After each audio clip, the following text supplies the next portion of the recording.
What's going on, everybody? Mortem here, this time bringing you a look at Steam's Next Fest going on from yesterday, October 14th, all the way to October 21st here in 2024. Now, as with every Steam Next Fest, I like to dive in there and take a look at all sorts of demos that are available via this festival of upcoming, usually indie titles. That said, as there are literally thousands of games that participate in this every time, I cannot possibly cover everything, so while I certainly try to bring you a lot of demos that I personally thought were neat, if there are any you've played that you thought were especially cool, absolutely drop them down in the comments below so everybody is aware of them. But otherwise, let's jump into this and talk about some of these games that I thought were pretty cool. Starting with Newark Line. Now this is a demo I actually got a little bit of early access to myself, but is now available for everyone else via the Steam Next Fest. Newark Line is an upcoming magic meets steampunk type of game, clearly inspired by Arcanum, and while it is certainly rough around the edges in places, I actually enjoyed this demo quite a bit. So this demo does not cover like everything that's going to be in the final game, only a couple of playable races for instance, and it shows off some areas in the beginning of the game to give you a feel of what they're going for, but already I think this is coming along pretty well, and while it is clearly not finished yet, just playing through this demo gave me a lot more confidence in this project and what they are building towards than I had previously, where it was mostly just trailers and other information we were working off of. Following on from that, we have a demo for Banquet for Fools. I don't know if this demo is specifically for Steam Next Fest, sometimes they kind of get mixed up in there, but Banquet for Fools is another upcoming CRPG that just recently entered into early access that I've had a chance to play for myself as well. And right away, it has a fantastic art style, a unique world, interesting mechanics like spell crafting, regular crafting, and a host of other things that allow you to interact with the world and try to get to the bottom of the mystery that is presented to you, which is a town that has completely vanished on the back of other troubles, all bearing down on a small island right at the same time. So between the alien-esque world, the fun concepts, the interesting gameplay, I definitely think this one is worth your time. But as it is an early access release, no telling when we'll actually see the full version of this one,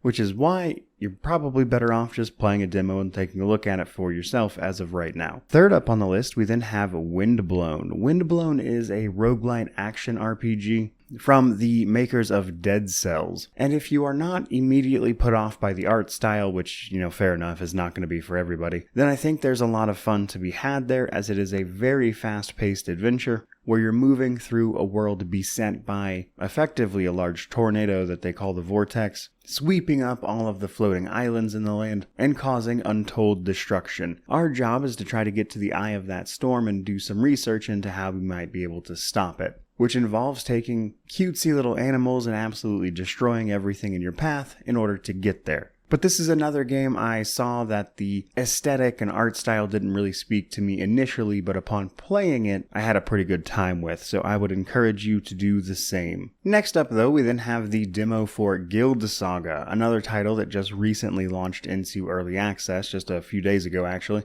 Guild Saga takes certain CRPG elements from things like Divinity Original Sin 2 and others, mixes them in with that more pixelated retro art style in order to form something unique in a way that kind of feels like a blend of CRPG and JRPG to me personally. Now this is a game that I'm actually likely to do an expanded video upon relatively soon, as I want to check out all of the updates to the early access build from the last time I've previously taken a look at Guild Saga. But it definitely seems like the kind of game that's worth keeping an eye on either way. Now, up to this point in the video, every game I've mentioned, I've already talked about previously to some degree. Now, these next few on the list are ones that I have not mentioned anywhere else previously, and were simply some of my favorites from jumping through and playing as many of these demos randomly as I could. Kicking that part of the list off with Bar Tycoon. This is effectively a vampire bar simulator. You and your vampire underlings are going to be running a bar for both humans and vampires and dealing with all the headaches and troubles that come with that, including managing your funds and maintaining vampire anonymity as you move through that minefield of problems. But basically this comes down to stocking a bar with everything both humans and vampires would actually want, including catering catering spaces for each of them, and of course decorating and everything appropriately. Thus far, this project seems like it's moving along pretty well, but it's clearly also not done. They're actively adding things to it, that kind of thing. But between trying to feed your vampire servants by murdering your human patrons only to dump their bodies down a manhole, while you yourself are being poached upon by bloodthirsty vampire loan sharks, there was a lot of fun stuff happening here, and I enjoyed this more than I thought I would, and it seems like a little bit of silly fun, if nothing else. Now, this next title was actually a bit of a nostalgia trip for me because this is Fate Reawakened, which is apparently a remaster of the original Fate games. Fate, for people who are just completely unaware of what this is actually an old ARPG kind of in the vein of the original Diablo, with obviously a bit more of a colorful approach. And while I wouldn't ever have considered those games like wildly popular or anything, I do remember playing them a lot as a kid when I want to say I was like 8 or 9, maybe 10, somewhere in there. But only the trial versions that came with a computer that my dad had bought. But I played that little limited section extensively, so even just playing this demo here for this remastered version brought a whole bunch of memories flooding back, which was fun for me, and honestly, just given the general demographics of my channel, I thought maybe that might apply to a few of you, which is why I wanted to throw it on this list. I don't know that I'll actually check it out when that fully launches, but I thought it was cool nonetheless. Following that up though, we then had a demo for Citizen Sleeper 2, and if you're unaware of Citizen Sleeper, that game, as well as this sequel, are big narrative adventures where we take on the role of an android, and in 2 specifically, we take on the role of an android that has escaped captivity, and now we need to perform a whole bunch of tasks based on things like our class in order to escape away from that situation and simply do our best to avoid it. And that comes down to handling all sorts of various narrative adventures and entanglements by utilizing your skills and the dice available to you every single day until you run out of them, before heading back to your home base, resting up, just to turn around and do it all again. And it's the type of game that is extremely good if you're into big narrative titles, but because it is a pretty heavily text-based adventure, it's definitely not the kind of thing that I would say is everybody's cup of tea by any means, but it's great if you enjoy that type of thing. Last on our list though, we have a game whose name I am not going to be able to pronounce, so I'm just going to call it Nordics. This is an upcoming JRPG for PC technically. I believe it launched on consoles last year, and is now finally getting a PC release, and that is just a little later this month, like October 20 something. And during Steam Next Fest here, you can check out a demo ahead of that release to see if you'd want to play it for yourself, of course. But Nordics here puts us in the role of a young man who, a short ways after the game begins, comes into contact with the power of mana, which ultimately binds him to a young woman who happens to be a pirate who has encountered the same thing. So basically, it's JRPG meets Vikings, and your usual amount of imperial politics and the back and forth between all of the various other nations that you'll see in pretty much any given JRPG. But this one's got a fairly fun action combat system that will see you and your single other party member tearing through enemies while also having to do things like dodge and guard, of course, and while it seems like a relatively tame and simple system, it's my understanding this game also has like ship combat later on, so that's something to know. All in all, I thought it was just kind of a neat little demo, and I've heard a lot of people mention good things about this game as well already, and what I played of it happened to have seemed pretty solid.